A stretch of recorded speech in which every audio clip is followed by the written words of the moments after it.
aplomo sobre la Plaza de Mayo cuando, inesperadamente, enormes columnas de obreros comenzaron a llegar. Venían con su traje de fajina porque acudían directamente desde sus fábricas y talleres. Desfilaban rostros atesados, brazos membrudos, torsos fornidos, con las greñas al aire y las vestiduras escasas cubiertas de pringues, de restos de brea, de grasas y de aceites. Llegaban cantando unidos en una sola fe. Los rastros de sus orígenes se traducían en sus fisonomías. Descendientes de meridionales europeos iban junto al rubio de trazos nórdicos y al trigueño de pelo duro en que la sangre de un indio lejano sobrevivía aún. Venían de las usinas de Puerto Nuevo, de los talleres de Chacarita y Villa Crespo, de las manufacturas de San Martín y Vicente López, de las fundiciones y acerías del Riachuelo, de las hilanderías de Barracas.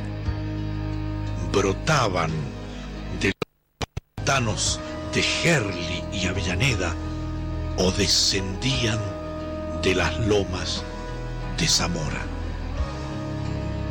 La multitud tiene un cuerpo y un ademán de siglos. Hermanados en el mismo grito y en la misma fe, iban el peón de campo de cañuelas y el tornero de precisión, el fundidor, el mecánico de automóviles, el tejedor, la hilandera y el empleado de comercio. Era el subsuelo de la patria sublevado.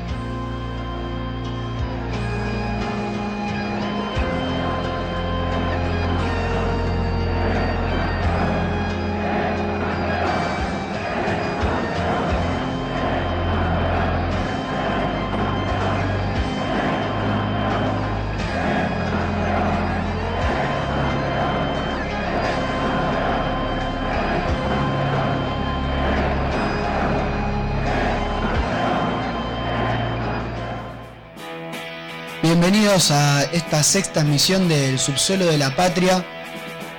Como todos los sábados siempre elegimos algún tema para tratar y hoy vamos a tratar de dilucidar, de llegar a esclarecer un poco qué es el nacionalismo cultural, que es un tema en que está en debate, en constante pugna, que es, si no otra, la batalla cultural. Y para eso estamos con Nicolás Canosa, como siempre, como co-conductor, con Mariano Codral, responsable de formación política del peronismo militante, con Federico Escribal, director nacional de promoción de derechos culturales y diversidad cultural. ¿Cómo estás, Mariano? Bien, muy bien. Muchas gracias. Fede, ¿cómo estás? ¿Bien? Bien, muy orgulloso de compartir este ratito con ustedes. Bueno, gracias por venir. Para arrancar el debate, queríamos preguntarte, Mariano, ¿cómo definís vos el nacionalismo cultural? ¿Qué entendés vos como nacionalismo cultural? Y enmarcado en qué definición de nación, o sea, y qué entendés como nación también. Bien, bueno, la pregunta se dice rápido, pero me parece que hay algunas cosas difíciles de explicar. Vamos a tratar de ser sintéticos y lo más coherentes posible. Primero me parece que habría que entrar en el concepto que mencionaste de batalla cultural, que es lo que nos permite dilucidar por qué tiene interés hablar de nacionalismo cultural en este momento. La presidenta Cristina ha definido que esta es la etapa de la batalla cultural, donde tenemos que dar la batalla cultural. Esta definición se enmarca en el conocimiento, en saber que los triunfos que nosotros hemos obtenido política y socialmente, para garantizarlos, tenemos que dejarlos impresos en algo más profundo que las leyes, que tiene que ser el sentir común de todos los argentinos, que la garantía de estos triunfos políticos y sociales en la actual etapa de la Argentina sea justamente que no haya discusión en que esto sea percibido como necesario. Y eso es cultura, es cultural. El nacionalismo cultural es en sí una terminología polémica, porque en nuestra cultura se podría sostener que la cultura es algo universal, sería contrario a la nación, ¿no? Muchas personas que nos están viendo ahora podrían estar pensando que nacionalismo y cultura son dos cosas opuestas. Por supuesto que no es así. Toda cultura es portadora de un discurso, de un modo de comprender el mundo que es propio del lugar donde se genera. Y eso le da, podríamos decir, un pasaporte, un lugar de nacimiento, es su matriz nacional. El nacionalismo cultural, en este caso para nosotros, lo que está queriendo indicar es la necesidad de la Argentina y de toda la América Latina, pero principalmente la América del Sur, de reconocernos en nuestros hallazgos, en nuestras particularidades culturales, para desde ese autoconocimiento poder aportar lo propio al conjunto de la humanidad. No podemos ser una voz en el mundo si solo decimos sí señor, sí amo, ¿no? El que todo el tiempo afirma al otro, al que se proclama, ¿no? En un momento hay que poder decir no, y ahí empieza a jugarse el individuo. Entonces, cuando nosotros decimos no, ciertas cosas las vamos a hacer de determinada manera, porque es nuestro modo peculiar, ahí empezamos a entrar, a caminar el terreno del nacionalismo cultural. Voz propia para insertarnos en un mundo globalizado, en la mundialización, como dijo algún pensador hace muchos años. Fede, vos desde la Secretaría de Cultura, en la Dirección de Diversidad Cultural y Promoción de los Derechos Culturales, ¿cuál es el rol que ocupás desde allí y cómo se busca fortalecer la cultura nacional?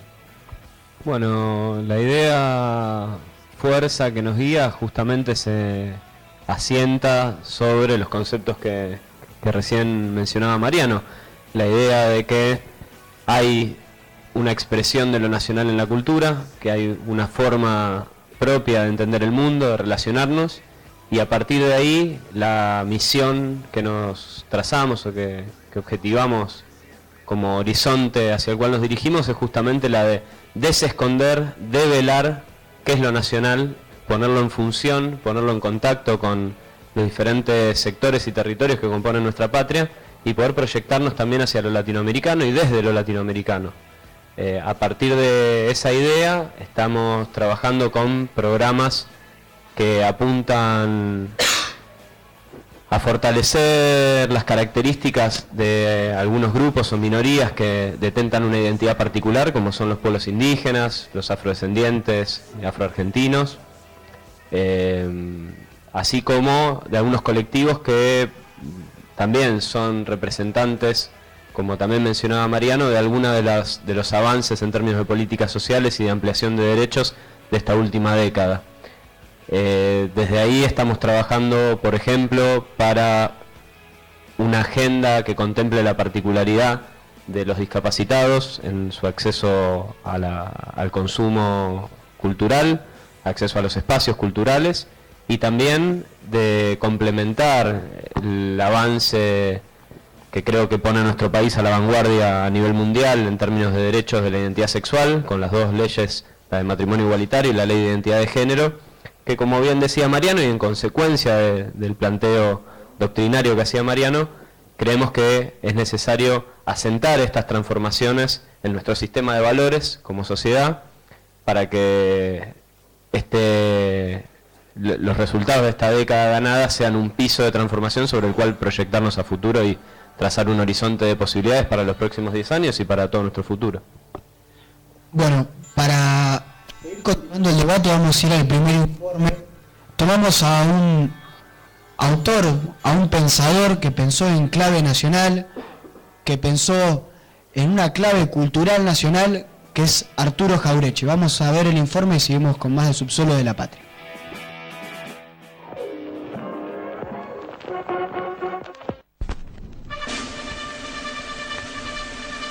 Salud, amigos. Hoy le toca el turno a la madre de todas las onceras, civilización y barbarie, la que las parió a todas. Lo que convierte a Sarmiento en el gran sonso padre.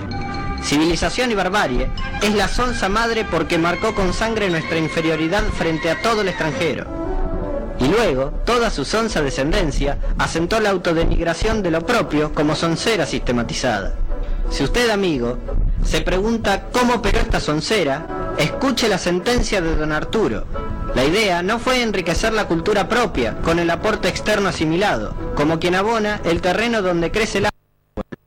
Se intentó crear Europa en América, destruyendo todo lo que podía ser obstáculo para su crecimiento según Europa y no según América. Rancia tradición del liberalismo argentino, para el cual el otro, llámese indio, inmigrante o cabecita negra, siempre estuvo más cerca del mono que del humano civilizado, del que se pretende encarnación absoluta. ¿Y cuáles fueron los elementos que se usaron para domesticar y civilizar a la ralea mayoritaria? La violencia y la crueldad que marcaron nuestra historia son la respuesta.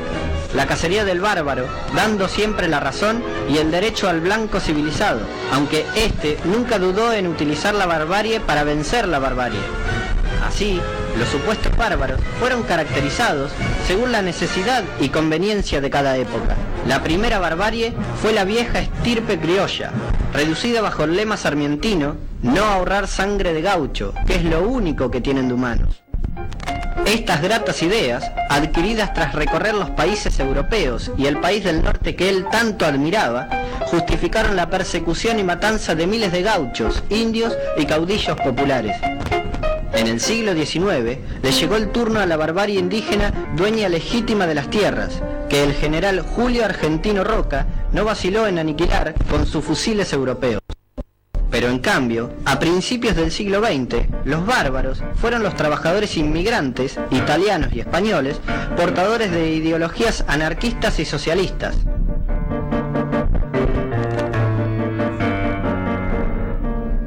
La civilización no pasaba ya por ser europeo, sino por imponer el liberalismo salvaje frente a todo lo que se le opusiera.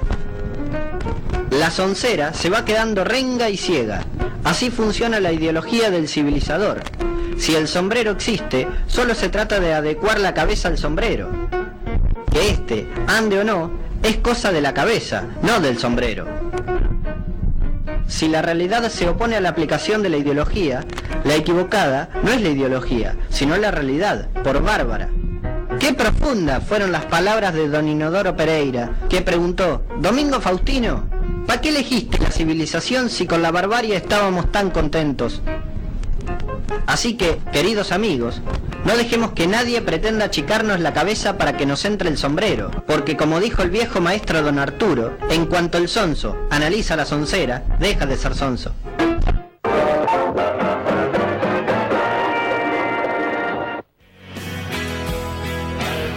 Jauretche escribía este libro en los 60 y él definía que estas sonceras se dan a lo largo de toda nuestra historia argentina. Mariano, quería poner sobre la mesa que esta idea fuerza de civilización y barbarie sigue viva hoy en la sociedad y sigue siendo instalada. ¿Por qué crees que esta idea sigue siendo tan vigente en ciertos sectores? Sí, sin duda, Civilización y Barbarie tuvo un éxito rotundo. Tal vez porque era previa a que fuera proclamada. Es decir, Sarmiento lo que hizo fue expresar algo que ya se pensaba y se sentía y se decía, que era que en América se vivía una contraposición, una lucha entre las ciudades cabeceras que luego fueron las capitales de las repúblicas, ¿no? Que estaban vinculadas al comercio internacional, que eran agroexportadoras, donde iba floreciendo una clase mercantil y a su vez enlazada con los propietarios de los productos primarios que se exportaban, ¿no? Que hoy llamamos oligarquía, esa clase social. Entonces, estas ciudades vinculadas a Europa, vinculadas al comercio exterior, iban enriqueciéndose con la riqueza de todo el país, y los países iban empobreciéndose, las sociedades iban perdiendo derechos porque en el proceso de independencia, por ejemplo, los indígenas pasaron a estar peor. Los indígenas, que fueron mencionados en la Soncera, son los grandes perdedores de estos 500 años de historia, porque entre la conquista, o sea, antes de la conquista y después de la conquista por España o por Europa, perdieron derechos, pero tenían un statu quo, un modo de vida que todavía respetaba bastante su cultura. El paso a la independencia les hizo perder más derechos, perdieron más tierras, perdieron más posibilidades de autogobernarse. Los españoles le habían dado un régimen más amplio del que le dieron las repúblicas independientes. Y después, con la modernidad y la expansión de las fronteras agrícolas, perdieron aún más derechos. Entonces, esta pauperización, este empobrecimiento que se ve en los indígenas y se ve en todos los sectores campesinos, daba un escenario del interior de los pueblos de América de una vasta pobreza. Esta contraposición entre las ciudades florecientes y los interiores que iban empeorando, iban empobreciéndose, fue expresada en esta lógica de civilización y barbarie. Es decir, que los líderes populares que luchaban en contra de las políticas que profundizaban este empobrecimiento, por ejemplo, en el caso de Argentina, de las provincias que hoy mal llamamos el interior, ¿no? Los caudillos, ¿no? Eran vistos por la gente de la élite de la ciudad como los representantes de la barbarie. Y ahí está una de las claves principales para entender qué es la lucha entre civilización y barbarie. Es la lucha entre los opresores y los oprimidos, entre los que manejaban y manejan la economía y los que producen la riqueza con su esfuerzo diario. Por otro lado, se ha trasladado a través de los tiempos, ha perdurado a través del tiempo esta imagen, porque la escuela ha ayudado a imponerla, y también en la Argentina hubo un fenómeno muy particular con la inmigración, que también se menciona ahí, ¿no? La inmigración que vivió la Argentina, Uruguay y Chile, básicamente, y el sur de Brasil, hacia fines del siglo XIX y comienzos del siglo XX, en la Argentina eso impactó en la creación de una imagen de la Argentina blanca. Es decir, que la Argentina de Sarmiento, Mitre, los que crearon la idea de la civilización, era una Argentina igual mestiza, pero que quería ser francesa, inglesa. Y con la llegada de los inmigrantes le da el condimento que faltaba, racial, ¿no? Étnico, de las poblaciones blancas de Europa, que de todos modos le salió un poco el tiro por la culata porque llegaban los europeos pobres. Por ahí después podríamos profundizar sobre eso. No sé. Fede, frente a esta situación en que hay un sectores de la sociedad que tiene una visión de la cultura elitista, una cultura para pocos y que mira hacia afuera y no de las propias raíces de nuestro pueblo, ¿cómo actúa la Secretaría de Cultura y tu dirección en función de esta realidad? Bueno, parece que hay un correlato muy claro entre lo que está mencionando Mariano, al igual que en la pregunta anterior. La idea justamente es operar para que todos los sectores de nuestra sociedad tengan el derecho de ser de la manera que son y que puedan expresar esa manera que son, esa manera en la cual se integran al conjunto de nuestra sociedad. Por eso también el criterio de la diversidad. Estamos rediscutiendo un poco a 200 años de la conformación de nuestra patria libre, nuestra república libre, también cómo nos integramos de una vez por todas a la patria grande, a Latinoamérica, y en ese sentido una idea muy instalada que es la del crisol, en la cual, como muchas veces menciona Mariano, todo se funde en una identidad única, que es la que muchas veces ha sido difundida. Nosotros entendemos que lo argentino se conforma por un montón de partes distintas que pueden convivir perfectamente y que lo que históricamente les fue negado a muchas de estas partes fue ser quienes son, es lo que veíamos en el video. Este mito de la Argentina europea, de la Argentina blanca, lo que trataba era de empolvar la cara de los cabecitas negras, de los indígenas, de los negros, para que parezcan europeos y sientan como europeos y se expresen como europeos. Lo que tratamos de hacer es que haya cauce para que cada una de las expresiones populares de nuestra América, de nuestro país, puedan ser realmente lo que son y puedan proyectarse a futuro, vincularse desde sus fundamentos filosóficos, desde su arraigo con la tierra, desde las formas estéticas a través de las cuales se expresan. En ese sentido, el planteo es que no hay estética sin ética, que toda producción artística es una producción política, que el arte o la cultura es la continuación de la política por medios estéticos justamente, que siempre se busca impactar sobre la realidad, impactar sobre la sociedad, y que cada colectivo lo hace representándose a sí mismo de la manera que es y de la manera que busca ser. Históricamente muchos medios de producción simbólica le fueron negados a estos grupos. Bueno, el Estado durante mucho tiempo tuvo una concepción de que la cultura era para los cultos y eran los que tenían acceso a los medios de producción y de consumo cultural. Ya hace varios años que venimos desandando el camino de la democratización del acceso al consumo de cultura. Entendemos que es el momento de consolidar estos logros que mencionamos hace un ratito, estos últimos 10 años, sobre todo en la conciencia de nuestros compatriotas, en la conciencia de nuestro pueblo, y eso se da a través de un ejercicio pleno de la cultura, un ejercicio pleno de la identidad, de las expresiones populares, y de que las expresiones de nuestro pueblo, de nuestra cultura popular, que son muy ricas y muy variadas, puedan también circular y distribuirse, que es la gran enfermedad de la que sufre nuestro sistema federal de cultura, digamos. Seguramente acá mismo en Remedio de Escalada, donde estamos, haya muchos actores de la cultura popular con producciones muy hermosas que nos son negadas al resto de los argentinos, así como las expresiones de los diferentes puntos de nuestra patria nos son negadas al resto de los argentinos. En oposición hay grandes corrientes simbólicas que nos son impuestas a todos los argentinos. Entonces, como veíamos en el video y abrevando en un concepto de Jaureche, la idea no es negarle a ningún compatriota el acceso a ninguna de las expresiones de la cultura universal, pero sí resguardar que nos permitan acceder a las nuestras, para a partir de eso, como decía Mariano, poder proyectar nuestra identidad, quiénes queremos ser. Y perdón, ¿puedo agregar una cosita sobre este concepto?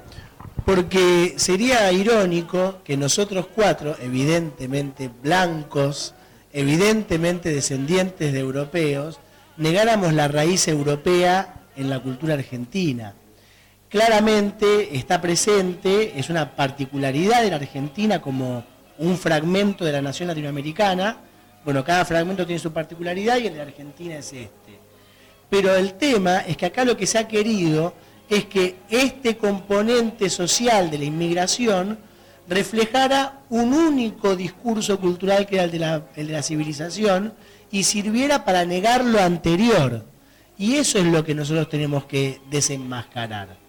Ese proceso, por el cual se levanta la fiesta, que está muy bien que se haga, ¿no? Las fiestas de las colectividades, como la famosa fiesta de colectividades en Oberá, donde lituanos, alemanes, pueblos del Volga, del Rin, de los grandes ríos de Europa, pueblos del centro de Europa, compiten para ver quién es quién tiene los mejores trajes, quién resguarda mejor su tradición, a quién le eligen la reina, pero los argentinos no pueden participar. O sea, hay una colectividad de argentinos criollos de Oberá que sí se les permite participar en el desfile, pero no postular reina, por ejemplo. Entonces, estas contradicciones que están en el seno de nuestro pueblo, porque ahí no hay ninguna mente macabra que está pensando, no, vamos a tapar esto. No, es una contradicción que está en el seno de nuestro pueblo. Requieren de ser trabajadas y operadas. La soncera civilización y barbarie es exitosa porque está inscripta en lo que sentimos y pensamos muchos de los argentinos. Entonces hay que trabajar sobre ese plano, sobre el plano de las conciencias y de las conductas.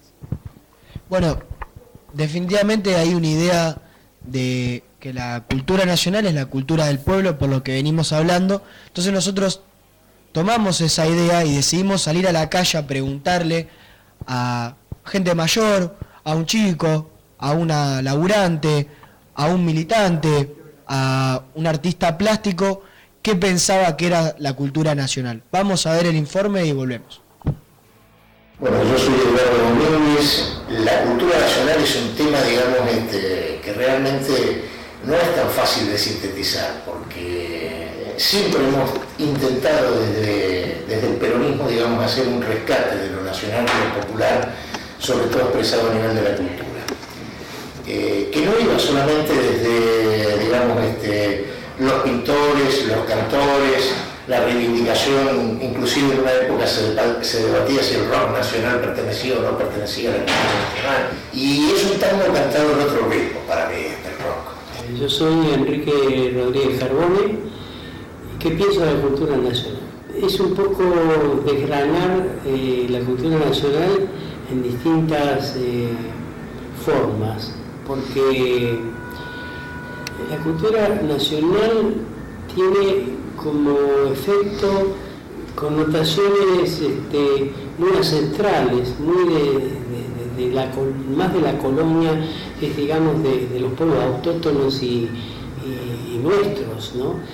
Y mantener eso fue muy imposible por la gran invasión, digamos, de cultura extranjera, ¿no? Entonces no podemos definir una cultura nacional auténtica nuestra, porque estuvo muy contaminada y sigue estando contaminada. No podemos hablar de una cultura nacional si esa cultura no está justamente para reforzar o para marcar, digamos, nuestra identidad nacional. Y nuestra identidad nacional tiene un problema, digamos, ¿no? Que la mayoría somos tributarios de una historia que nos enseñaron en nuestros colegios, que nos enseñó una revistita que había en mi época, no sé si sale todavía, que era Villique, cuyo responsable editor era Constancio Sergil, y que en realidad nos mostró una historia muy triste, o sea, nos contó una historia de un país que no era la historia de los vencedores, digamos, de una Argentina hegemónica, digamos, eurocentrista, que negó sistemáticamente en todos los capítulos que desarrolló, inclusive los que estudiaron en la escuela, por ejemplo, a los indios, a la cuestión indígena. Es decir, los indios son los grandes ausentes de nuestra historia. Se los ignoró como protagonistas en las luchas por la independencia. De mi experiencia de haber vivido en el exterior, cultura nacional es lo que identifica a mi hijo con mi papá, sin pasar por mí. O sea, lo que mi hijo va a tener en común con mi papá y mi abuelo, conmigo, con mis genes que son de acá.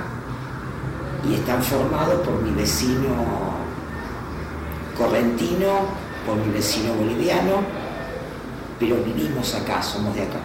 Y eso me identifica con mi hijo, porque yo le transmito eso a mi hijo y me lo transmito a mi papá.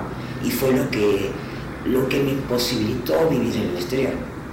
La cultura nacional es eso, es un conglomerado muy complejo, digamos, de costumbres, de formas, de maneras de ver la vida, digamos, desde un lugar que nosotros desde el peronismo siempre hemos tratado de asociarlo desde el lugar de la dignidad. Por eso nos gusta hablar de la cultura del trabajo, por eso nos gusta hablar de la cultura de la producción. O sea, creemos que eso es parte de la cultura nacional.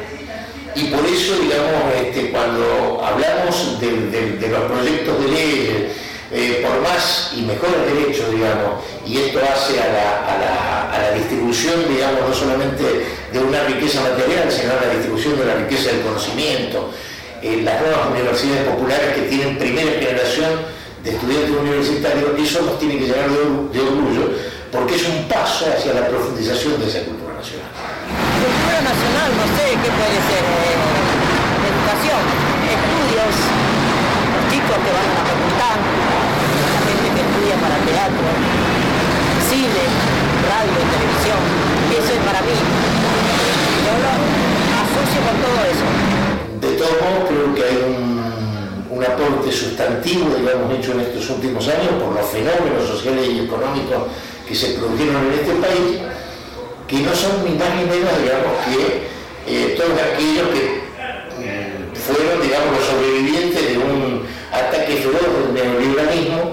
Entonces, los movimientos sociales también hoy forman parte ya de un acervo cultural que hay que mirarlo con atención, que hay que interpretarlo, por eso tal vez la cumbia empieza a ganar en los actos, digamos, que por ahí hacemos nosotros un espacio, porque es también una forma de manifestación de los hermanos, digamos, y de los compañeros que viven en los barrios marginales y en los barrios más llamados Villa Miseria. Y creo que esto hace a la cultura nacional. Todo esto es un gran complejo, ¿no? Era muy interesante escuchar cómo todos los que dieron testimonio, de alguna manera hay una idea común de lo que es la cultura nacional. Marian, ¿vos creés que el argentino en general tiene una raigambre en su cultura nacional? ¿Tiene una idea de lo que es el nacionalismo cultural? ¿O está tan penetrado, como decíamos antes, por la civilización y barbarie esta idea fuerza que habían puesto? Sí, no, yo creo que sí, que hay una idea, un sentir, porque también la cultura no es solamente lo que se razona, no es lo que se hace, lo que se practica, lo que se siente, lo que se vive a un nivel más epidérmico, digamos, ¿no? En la piel. Y creo que sí. Creo que nosotros estamos acá en el conurbano bonaerense, en esta gran ciudad, que en la macrocefalía argentina, ¿no? Es decir, que la Argentina tiene una cabeza muy grande, eso quiere decir macrocefalía. Su capital absorbe una porción demasiado importante de su población. A veces corremos el riesgo de creer que esto es la Argentina. La verdad es que Buenos Aires es la más importante urbe, la más importante megalópolis de la Argentina, pero no es la Argentina, no agota la Argentina. Entonces, hay argentinos haciendo cultura nacional en todos lados de este país, reivindicando sus raíces y expresándose. Hoy en día lo vemos en cierta actitud militante del arte, que es muy bueno que lo tenga. Digo el arte que es una parte de la cultura, ¿no? Recién veíamos un testimonio donde la señora nos decía que para ella la cultura era el arte, habló del arte y de la educación. Es una mirada bastante habitual, pero la cultura también son otras cosas más, ¿no? Es más amplio que esto, pero no deja de ser una parte. Hoy en día vemos que hay artistas que están militando el tema del nacionalismo cultural y está muy bien porque venimos de muchos años de retroceso y de, esta palabra difícil y de moda, invisibilización de el nacionalismo cultural, es decir, de nuestras raíces y de nuestra pertenencia cultural. Entonces está bien la actitud militante porque hace falta, pero sin esa actitud militante hay gente, digo, sin hacerlo porque no lo hace explícito, hay gente practicando nacionalismo cultural todos los días, desde que se levanta hasta que se acuesta, también en el arte, en todo el país y también en la ciudad de Buenos Aires. Entonces, me parece que sí, que el argentino lo vivencia, que a veces es necesario para el hombre urbano salirse un poco de lo que se ve tanto en la televisión. La televisión es un gran deformador de la cultura, porque no solamente deforma lo que existe, sino que hace creer que todo lo que hay es lo que pasa en la televisión, ¿no? Estamos en televisión, no está bien hablar mal de la televisión en televisión, pero bueno, es un fenómeno complejo la televisión. Somos autocríticos, se podría decir. ¿Perdón? Somos autocríticos. Claro, tenemos autocrítica y eso creo que es bueno, ¿no? La televisión es un fenómeno complejo, merece ser mirado, y una de las cosas que tiene es esto, que hace parecer que lo que pasa allí es todo lo que pasa, y eso no es así. Por fuera de la televisión se expresan múltiples cosas tan importantes como las que se expresan allí, en público, en cantidad, en densidad, y están muy ligadas al nacionalismo cultural.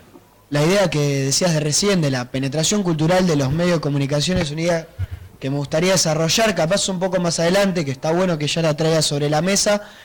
Antes me gustaría ir a ver un video de una mujer que se dice que es militante, que es una militante de la vida, que es Cristina Fernández de Kirchner, que preparamos un pequeño informe de ella hablando sobre los logros de este gobierno en términos culturales.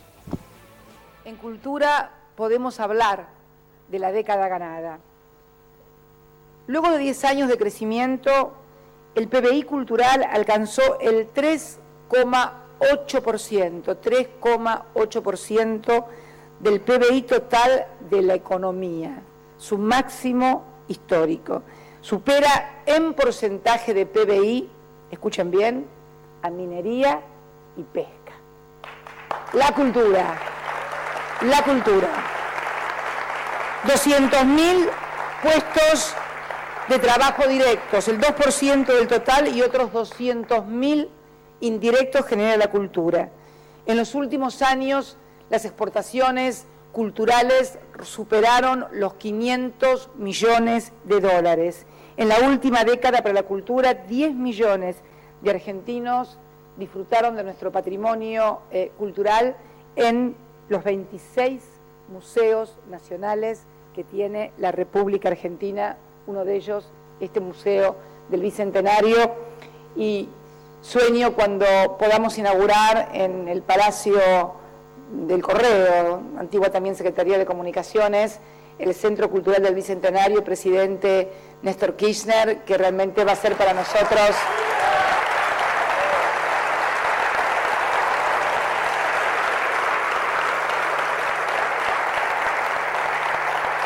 $7.668 nuevas piezas en las colecciones de los museos nacionales.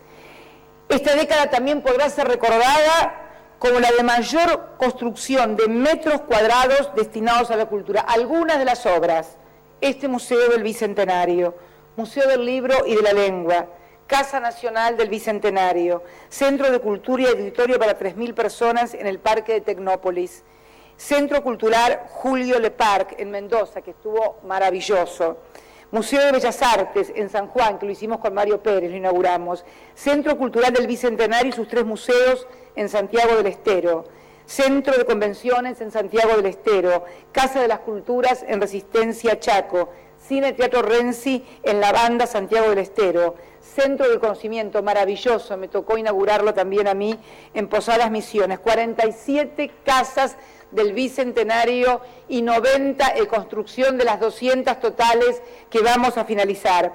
Y se deben agregar además los espacios incas abiertos en el periodo, especialmente la compra de la Sala Gaumont, incorporada al circuito en el 2003. Que realmente es todo un símbolo.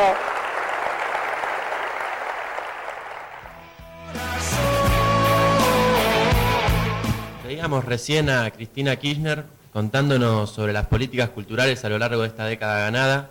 Queríamos preguntarte, Fede, ¿por qué es importante la política de Estado para resurgir esa cultura nacional?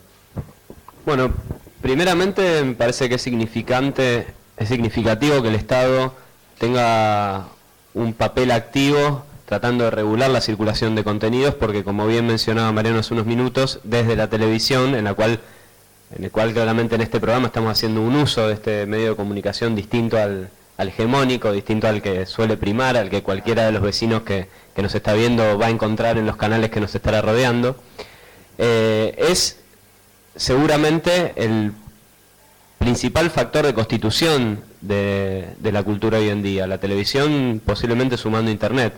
Históricamente la cultura se formaba en 2 ámbitos: en el familiar, en el hogar, y en la calle, en lo comunitario.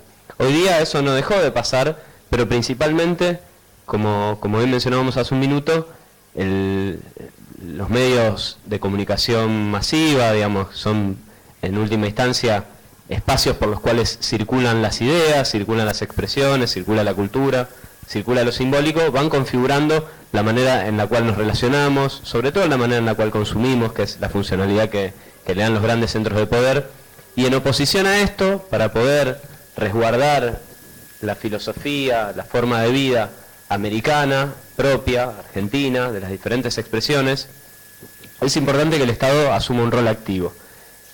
Desde ahí el planteo no tiene que ver con negar ninguna de las identidades, hace unos días teníamos un plenario en el cual creo que vos, Nico, hacías mención a una cita de Fermín Chávez, o vos, Mariano, que decías, somos los tanos, somos los negros, somos los indios, somos argentinos porque somos todo eso, que es una sumatoria de la hacía Juan Cruz Cabral, que no es negadora de ninguna de esas identidades. Ahora, como históricamente, y lo decíamos hace unos minutos también, nos centramos solamente en una de esas tantas configuraciones que tiene que ver con lo occidental, con lo europeo, es importante ahora atender principalmente al desarrollo, a la expresión y a potenciar la llegada de estas expresiones de los otros colectivos, de las otras identidades. En ese sentido vengo de estar hace 24 horas acompañando en nombre de la Secretaría la celebración del Inti Raymi, que es la llegada del solsticio de invierno, digamos, la llegada del primer sol, la noche más larga del año, junto con las comunidades diaguitas en Tafí del Valle, Tucumán. Es la primera vez que un funcionario nacional participaba de esa actividad, y esto tiene que ver con esa negación que se hizo durante 200 años de las culturas populares. Es importante que ahora tengamos una especial atención en cada uno de estos colectivos, en cada una de estas expresiones.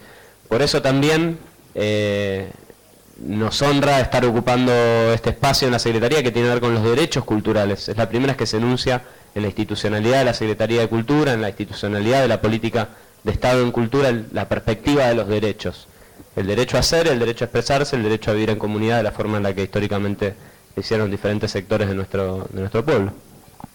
Bueno, vamos a ir al último informe, también de Jaureche, que habla de una soncera más de las tantas que enuncia él en su libro Manual de Sonceras Argentinas, que tiene que ver y está relacionado con la colonización pedagógica, otra definición que también hace Jaureche.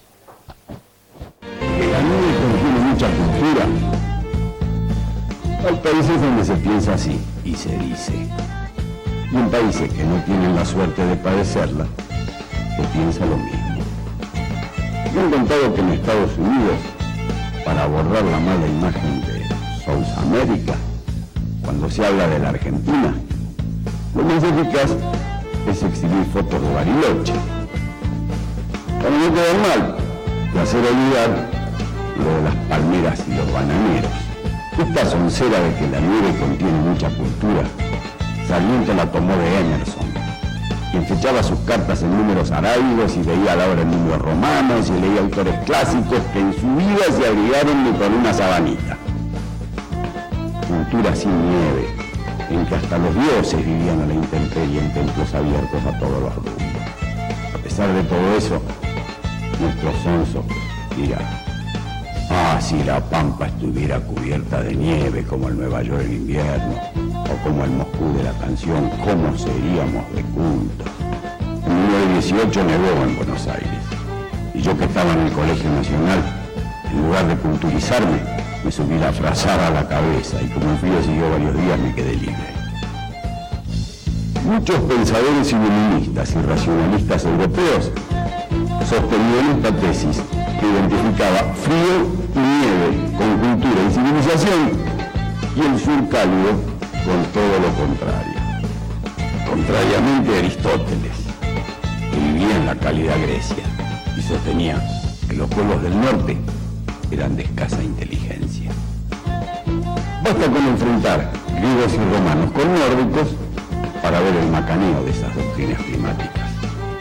Aparentemente, esta soncera de que la nieve contiene mucha cultura parece intrascendente, pero junto con otras sonceras paralelas llevan a la subestimación de lo propio.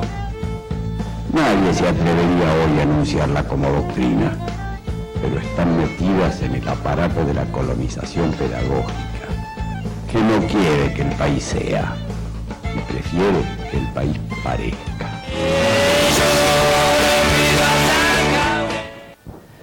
Bueno, Mariano, quería preguntarte qué es la colonización pedagógica, cómo se da hoy, cómo se expresa hoy esta colonización pedagógica que Jaureche la definió en los 60, y a través de qué canales, de qué medios se expresa esta colonización. Bien, bueno, vamos a tratar de ser sintéticos, breves, rápidos. Colonización pedagógica. La colonización, la conquista de un pueblo por otro, lo invade, le saca los recursos le saca su riqueza, se la lleva a su patria. Esa es la colonización clásica que todos conocemos. Ahora, si yo te tengo que dominar y no te voy a poner un soldado en tu territorio, no te voy a conquistar, no te voy a hacer la guerra, ¿cómo hago yo para garantizar ese dominio si no movilizo las tropas? Eso lo hago a través de la colonización pedagógica. Yo tengo que enseñarte a vos que te conviene depender de mí, que te conviene entregarme tu riqueza, que te conviene no desarrollarte. Entonces, la colonización pedagógica es esta cultura de la que hemos venido hablando, civilizada, entre comillas civilizada, que propone la civilización, que niega la realidad, pero que en definitiva es una cultura, un discurso cultural más bien, más que una cultura, es un discurso cultural que lo que busca es que cómodamente y felizmente nosotros nos contentemos con el destino que nos han dado los países poderosos de la tierra. Sintéticamente esto es la colonización pedagógica, es decir, ser esclavo por voluntad propia porque se lo ve como el cumplimiento del destino real. Y la pregunta sería, hablando capaz de la definición teórica de qué es la colonización pedagógica, pero ¿cómo se expresa hoy esa colonización? ¿Cómo operan estos tipos que intentan colonizarnos hoy en la Argentina y en Latinoamérica? ¿No? Creo que hay una historia común ahí. Claro, absolutamente. Un modo de la colonización pedagógica que sigue existiendo y que viene desde que se creó la escuela en la Argentina y en América Latina es los relatos de la historia nacional de nuestras repúblicas. Es decir, los relatos que se han construido a partir de fines del siglo XIX están orientados a decirle al niño que, por ejemplo, en el caso argentino, que la Argentina ya existía desde siempre. Prácticamente los españoles descubrieron la Argentina, era una cosa que ya estaba ahí y tenía que ser descubierta y construida, pero ya estaba, ¿no? Entonces, por ejemplo, se habla de las corrientes colonizadoras del norte, del este y del oeste, que si uno se fija, los nombres en la escuela primaria, estoy hablando, se refieren mirando el mapa desde Argentina. Pero si uno piensa que esos conquistadores en realidad estaban recorriendo América sin pensar en las fronteras porque no existían, esas corrientes colonizadoras tendrían que tener otros nombres que hagan referencia de dónde venían tal vez, o cuáles eran sus fines. Pero este nombre que se le ha dado lo que hace es separar la historia de esos conquistadores. Estoy hablando de la conquista, pero la conquista es también una historia común de nuestros pueblos y la vemos como una historia separada. Eso es la historia. Ahora, que todavía hoy se enseña, porque estamos dando una batalla en la historia, pero en las escuelas todavía se enseña esta historia oficial de la colonización pedagógica. Y otro ejemplo sería, por ejemplo, los formatos televisivos enlatados, digo, para ir a una cosa de consumo masivo, los formatos televisivos enlatados que son iguales en cualquier lugar del mundo. Lo que hacen esos formatos televisivos no es que lavan cabezas, por ahí finalmente sí lo hagan, no lo sé, pero digamos, más allá de la cuestión de que si lavan cabezas, hacen gente tonta. No, lo que hacen es que seamos todos consumidores de un producto que ya está determinado. Eso se hace simplemente para abaratar los costos de producción. Si todos miramos Gran Hermano, ya una productora ya sabe lo que tiene que hacer para hacer un éxito de taquilla. Entonces, estas cuestiones tienen que ver, no es un lugar, una crítica romántica de criticar lo que es nuevo simplemente porque es nuevo, porque eso tampoco es correcto, es absurdo, sino que es observar que estos formatos que son iguales en todo el mundo, en realidad lo que hacen es formatearnos como consumidores, dejar de ver las expresiones culturales como expresiones culturales y verlas como objetos de consumo. Y tienen que ser iguales en todo el mundo para simplificar, porque esa es la lógica del capitalismo. Ahí estaría, me parece, dos modos en que esto se realiza. Fede, que exista la colonización pedagógica implica una necesidad de descolonizarnos pedagógicamente. La Secretaría de Cultura tiene una articulación con el Instituto Dorrego que busca desfalsificar la historia que la historia oficial nos impuso. ¿Cómo podés contarnos sobre esto? Me parece que es interesante, en el marco de lo que contaba Mariano, tomar la tarea desde los diferentes ámbitos. El Estado sin duda es un ámbito primario para esta tarea, desde construir estos relatos en los cuales nuevamente, y usando el término que mencionaba Mariano, están invisibilizadas la presencia de muchos actores sociales, de muchos actores culturales. Lo que recién se mencionaba en términos de la colonización pedagógica y este sistema de pensamiento único, tenemos que tener en claro que también termina inoculando, también termina metiendo en la cabeza, esa es su funcionalidad última, un sistema sobre cómo vivir y, como decíamos hace un momento, sobre qué consumir. La antítesis de eso, lo que podemos hacer en oposición, es construir a partir de la diversidad, construir la unidad a partir de la diversidad, y no construir la unidad a partir de la homogeneización, de hacer que todos seamos iguales. En América Latina estamos sufriendo hace mucho tiempo, y lo seguimos haciendo, un influjo muy fuerte por parte de una industria que opera en lo cultural, pero que tiene una funcionalidad claramente política y imperialista, en términos de la colonización, a partir de la cual, para toda América Latina, se nos emiten una serie de enlatados, de mensajes prefigurados, de mensajes pensados previamente, sin tener en cuenta la diversidad. Por eso el español neutro, que encontramos en cualquier canal de estos internacionales. Por eso yo, que tengo un nene de 2 años y medio, si me voy de viaje a Ecuador, a Colombia o Venezuela, pongo el canal de dibujos animados y va a encontrar exactamente el mismo producto que encuentra acá. Esta hipótesis de que Miami es la capital cultural de América Latina tiene como idea generar una falsa unidad a partir de que todos seamos lo mismo, y la funcionalidad esa no es más ni menos que la de poder vendernos ciertos productos y ciertas formas de vida, el famoso sueño americano, que nos empobrecen no solamente económicamente, no solo socialmente, sino que nos empobrecen también en términos de la identidad. Y como dice Galeano en Patas Arriba, el sueño unificador que se nos propone para la forma de vida nos es negado en términos económicos. Entonces ahí se termina generando una brecha en el pibe que entiende, porque le es insistentemente reproducido por diferentes canales de comunicación, que tiene que vivir de una manera y después sus medios económicos se lo niegan. Entonces a partir de ahí se dan un montón de desviaciones que operan en lo social y que también podemos ver en lo cotidiano en cada uno de nuestros barrios. Parece que, retomando un poco la pregunta, tenemos que poner en función de deconstruir este relato único y de construir la unidad a partir de la diversidad, de quiénes somos realmente, de cómo nos expresamos en nuestros barrios, que en el conurbano es muy distinto a como lo hacemos en las provincias, que es distinto a como lo hacemos en el interior de las provincias, en la Argentina profunda, o como lo hacemos en las grandes capitales, pero que es valioso, es válido y es legítimo en cada una de esas expresiones, y que la única manera de construir esa unidad necesaria es a partir del reconocimiento y la valoración y el conocimiento para el reconocimiento de esta diversidad. Bueno, se nos está terminando el tiempo. Mariano, gracias por venir.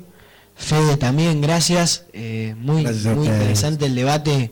Creo que da para rato largo más, desentrañar un poco qué es el nacionalismo cultural, qué es nuestra cultura nacional, qué es nuestro ser nacional. También lo definía Hernández Arrey, así que, bueno, gracias por venir. Nos vemos el próximo sábado con más del Subsuelo de la Patria.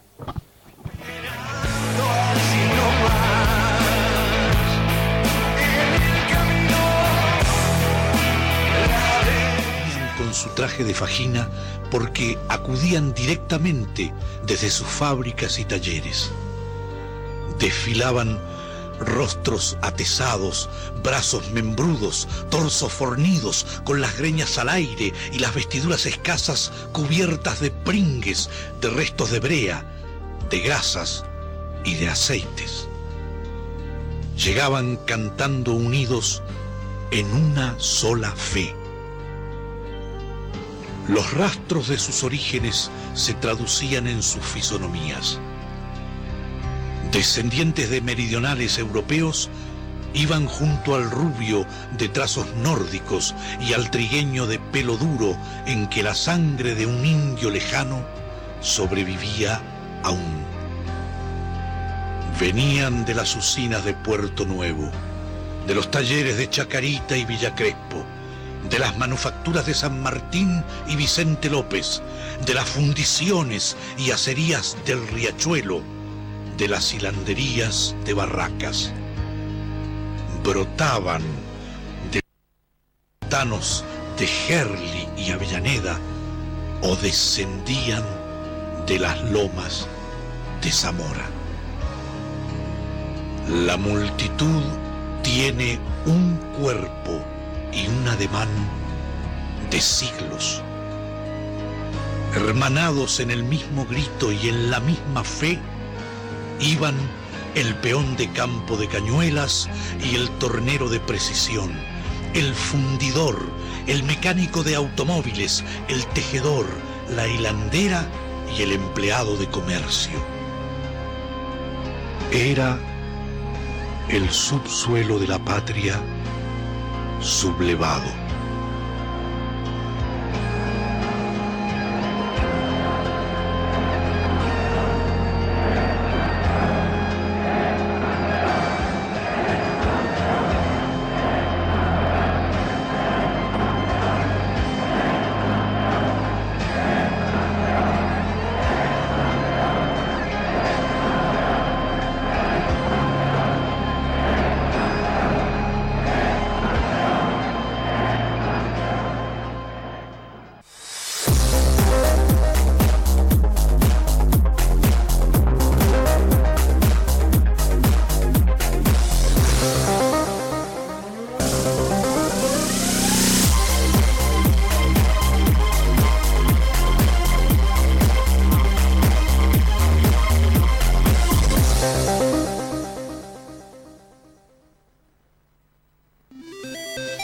Democracia fuerte e inclusiva. La construimos voto a voto y paso a paso.